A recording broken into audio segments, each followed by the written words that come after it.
Alina Pierce stood in the long line at the courier office, her hands gripping a thick envelope. Inside was the most important thing she had ever held, her scholarship acceptance form for a top U.S. university. She had dreamed about this moment for years, and now it was here. Her chest felt light, almost like she could float. She imagined herself stepping off a plane into a new world, one where she could study science, meet new people, and finally be free from everything that held her back. When her turn came, she paid the fee, got the receipt, and walked out with a smile she couldn't hide. This form was her future, and she would send it tomorrow, just as soon as she added the last required signature. That evening, the sun was setting when she walked into the small living room of her home. The form was no longer on the table where she had left it. Confused, she looked around. In the kitchen, her mother, Denise, sat with a neighbor, sipping tea. A new gold necklace shone brightly against her mother's collarbone, catching the warm light. "Where's my envelope?" Alina asked, trying to keep her voice steady. Denise lifted the necklace with a smile. "I needed something for myself for once," she said casually, like she was talking about buying bread. "That paper you had. I sold it to the scrap buyer. Got a good price for it." Alina froze. "You sold it?" Her voice cracked. "It was just paper," Denise said, still smiling, as if nothing was wrong. "You're young. You'll find a job here. School isn't for everyone." Alina's knees felt weak. The air in the room seemed to vanish. That wasn't just paper. It was her escape, her future, her chance to leave behind years of struggle. The neighbor shifted in her seat, eyes darting between them. She seemed uncomfortable but stayed quiet. Alina felt heat rise in her chest. "You had no right," she began, but her voice was shaking too much to finish. Denise shrugged. "I've done enough for you. Time to think about yourself, not chase some silly dream across the ocean." Alina turned and walked to her room, her hands trembling. Inside, she shut the door and leaned against it, her heart pounding. The gold necklace in her mother's hands had cost her everything. She felt rage boiling inside her, but under it was something worse, the crushing weight of disbelief. Her dream had been destroyed in a single careless act, and it had been done by the person she trusted most. Alina's father had left when she was only 6 years old. One day he was there, and the next he was gone, leaving behind nothing but a broken promise to come back. From then on, it was just Alina and her mother, Denise. Denise worked here and there, never keeping a steady job for long. She often came home tired, bitter, and quick to complain about how unfair life was. She would remind Alina often that she had sacrificed a lot, but she rarely showed warmth or pride. Alina grew up learning not to expect much comfort at home, but she found joy in something her mother never cared about, learning. Her love for science began in middle school, the first time she saw a real microscope in the school lab. She would stay late after class just to read extra chapters in the textbook or try simple experiments. At night, she would sit at the small kitchen table, studying under a flickering bulb while Denise slept in the next room. Her mother didn't understand her passion. Whenever Alina brought home good grades or awards, Denise would frown and ask, "You think you're better than me?" After hearing that enough times, Alina stopped talking about her achievement. She learned to hide her report cards, scholarships, and letters, keeping her joy to herself. The scholarship to the U.S. was the one thing she had let herself truly dream about. It wasn't just about studying, it meant freedom. It meant living somewhere safe, where no one mocked her for wanting more. It meant being able to grow into the person she wanted to be. The scholarship covered everything: tuition, housing, even travel costs. She had worked for years to make it happen. But Denise never saw education as valuable. She believed that looking wealthy and respected in the eyes of neighbors was more important than books. In her mind, life was about showing off, new jewelry, fancy clothes, being talked about in the community. She would say things like, "You can't eat a diploma," or "No one respects a woman without style." Alina didn't argue. She simply worked harder in silence. She took a part-time job at a cafe, often standing on her feet for hours after school. She also tutored neighborhood kids in math and science, earning a few extra dollars here and there. Every coin mattered. She skipped birthday outings with friends, ignored sales at the mall, and saved every bit she could. Her small savings went toward her passport and visa fees, things she had paid for without asking Denise for a cent. Denise wasn't an evil woman, but she was deeply flawed. She carried old wounds from her own life, dreams she had once had but never reached. Seeing Alina push toward something big stirred up those feelings. Pride and insecurity mixed in a way that made her resent her daughter's ambitions. It was as if every step Alina took forward reminded her of the steps she herself had never taken. Still, Alina believed deep down that her mother might be proud when she finally left for the university. She imagined Denise waving goodbye at the airport, maybe even telling people how smart her daughter was. That small hope had kept her going through every late-night study session, every tired morning at work. Now that hope felt like it had been crushed under the weight of a gold necklace.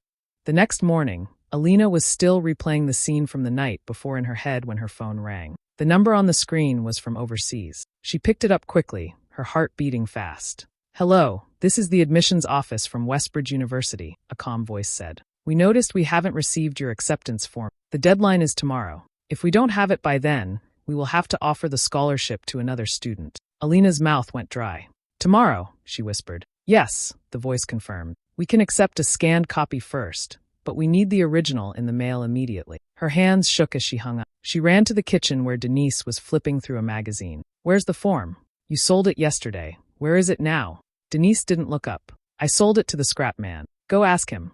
Alina grabbed her bag and rushed out the door, barely noticing the heat of the late morning sun. She found the scrap buyer's small shop a few streets away. The smell of old paper and rust filled the air. "My mother sold you an envelope yesterday," she said. "It had important documents. I need them back." The man frowned, trying to remember. Then he shook his head. "Sorry. Yesterday's papers are already gone. They were sent to the recycling plant this morning." Her stomach dropped. "Please, is there any way to get them back?" He gave her a look of pity. "Once they leave here, they're shredded. It's gone." Alina walked back home in a daze, her feet feeling heavy. Inside, Denise was making tea like nothing had happened. "They destroyed it," Alina said, her voice cracking. "I need you to call the school with me. Tell them it was a mistake." Denise's eyes narrowed. "I'm not calling anyone. I don't owe you anything. You're acting like this is my problem." "It is your problem." Alina's voice rose, but Denise didn't flinch. "Enough," her mother snapped. "You think the world revolves around your dreams. Time to wake up." Alina turned away before she said something she couldn't take back. She went to her room, shut the door, and pulled out her phone. She called her best friend, Maya, explaining everything in a rush, her words tumbling over each other. "Oh, Alina," Maya said softly. "That's awful. I'm so sorry.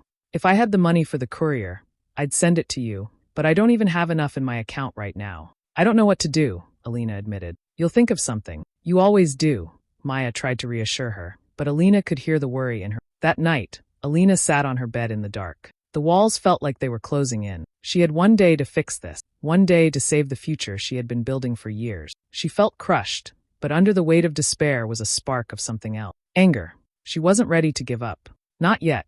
The next morning, Alina decided she couldn't waste any more time. She had no form, no money for the courier, and less than 24 hours before the deadline. There was only one thing left to try: ask her relatives for help. She walked to her aunt's house first. Her aunt opened the door with a stiff smile. "Alina, I heard what happened." Alina's heart sank. "Please, Auntie, I just need enough to send the documents by express mail. I'll pay you back." Her aunt shook her head.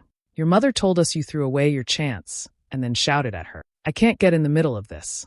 "That's not what happened." Alina protested, but she could see her aunt had already made up her mind. It was the same with her uncle, her cousin, and even her grandmother. Denise had already spread her version of the story, painting Alina as careless and disrespectful. Every door Alina knocked on closed with polite excuses. By the end of the day, her legs ached from walking and her throat hurt from explaining herself over and over. When she returned home, she felt the stares. The neighbors whispered in small groups. Some looked at her with pity, others with smug smiles. She could hear snatches of conversation. Such a waste. Poor Denise. Kids these days. The story had already traveled through the whole street. That evening, Denise went to a small family gathering at her sister's house. Alina had no interest in going, but her mother insisted she come along. Inside, the chatter quieted as they entered. Denise sat down in the middle of the room, tilting her head so the gold necklace caught the light. "So," one cousin asked, "what happened with the university?" "Oh, it's nothing," Denise said with a sweet smile. "Some people think they can fly away from their roots. But dreams don't pay the bills." She touched the necklace again, glancing at Alina in a way that felt like a knife. Alina clenched her fists under the table. She could hear the unspoken laughter in her mother's voice. Later that night, once they were home, she couldn't hold it in anymore. "You're doing this on purpose," she said sharply. "You ruined my chance, and now you're making sure no one will help me." Denise's smile vanished. "Watch your tone. I am your mother. You don't act like one." Alina shot back. "You're jealous because I wanted something better for myself." "Better than what?" "Better than me." Denise's voice rose. "You think you're too good for your own people. Too good for the life I gave you. This isn't about you." Alina yelled. "It's about my future." The argument spiraled, voices echoing through the small house. Denise finally stormed to her room and slammed the door. When she came out again, she was holding Alina's passport and birth certificate. "These stay with me," she said coldly. "You're not going anywhere." You can't. I can do whatever I want. Tear them up. She held the passport like it was nothing more than an old magazine. Alina froze.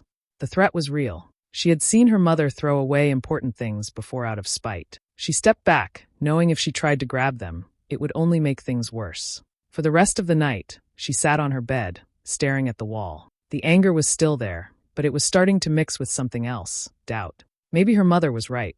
Maybe she had been chasing something impossible. Maybe all the hours she had spent working and studying were for nothing. The thought made her chest tighten. She didn't want to believe it, but with every passing hour, the dream felt further away. And Denise seemed determined to make sure it stayed that way.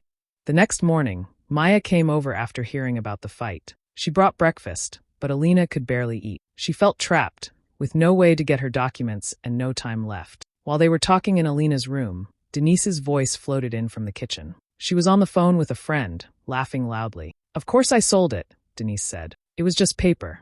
Now everyone thinks she wasted her chance. But that's better than them knowing I didn't want her to leave me. She laughed again. Besides, this necklace will last longer than some school dream. Alina froze, her stomach twisting. Maya quietly took out her phone and hit record, capturing every word. When Denise hung up, Maya showed Alina the file. You need to send this to the university, she said. They'll see what happened. Alina hesitated for a moment, then forwarded the recording to the admissions office with a long, desperate message explaining everything. She told them she had no way to replace the original form in time, but begged them for any possible grace period. Hours passed. Alina stayed in her room, her heart pounding every time her phone buzzed, but none of the messages were from the university. She tried to distract herself, but her mind kept going back to the sound of her mother's voice in that recording. That afternoon, Denise knocked on the door without waiting for an answer. She was holding Maya's phone. What is this? She demanded. Alina's eyes widened. Give that back. Before she could finish, Denise slapped her hard across the face. The sound echoed down the street. A couple of neighbors who had been sitting outside turned to look. You are a disgrace, Denise shouted. Recording your own mother? Making me look like a fool. Alina's cheek burned. Tears filled her eyes, but she refused to cry in front of the neighbors. She was still standing there, shaking, when her phone rang. She grabbed it with trembling hands. It was the admissions office. The woman on the line spoke quickly. We listened to your recording and discussed it with our board. Given the circumstances, we will make an exception. If you can send scanned copies of your ID documents today, we will secure your place. Relief and panic hit Alina all at once. I can send them right now, she said, her voice breaking. But when she turned to go get her passport, Denise stepped in front of her. No, you're not sending anything. Alina stared at her. You can't stop me. I can and I will, Denise said coldly, clutching the drawer where she kept the document. Something inside Alina shifted then. The fear she had been carrying for years was replaced by something sharper, a decision. She grabbed her small backpack and stuffed in a few clothes and her phone charger. She didn't look at her mother again. She walked out the front door, past the neighbors who had seen the slap, past the house she had grown up in. The late afternoon air felt heavy, but every step away felt a little lighter. She went straight to Maya's house. Maya opened the door without a word and pulled her inside. We'll get your documents, she promised. Alina sat down, finally letting herself cry. But under the tears, there was a quiet strength. She wasn't going back.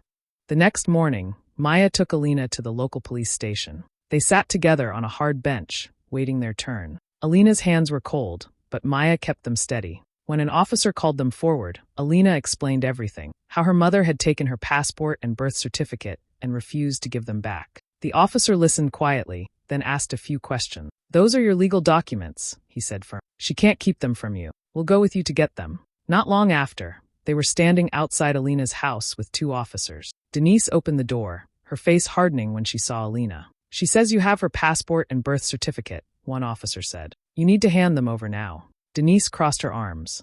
They're safe here. She doesn't need them. They belong to her, the officer replied. If you refuse, we'll have to take further action. For a moment, Denise didn't move. Then, without a word, she walked to her room and returned with the documents. She placed them on the table with a sharp motion, as if the paper itself had offended her. Alina picked them up with shaking hands.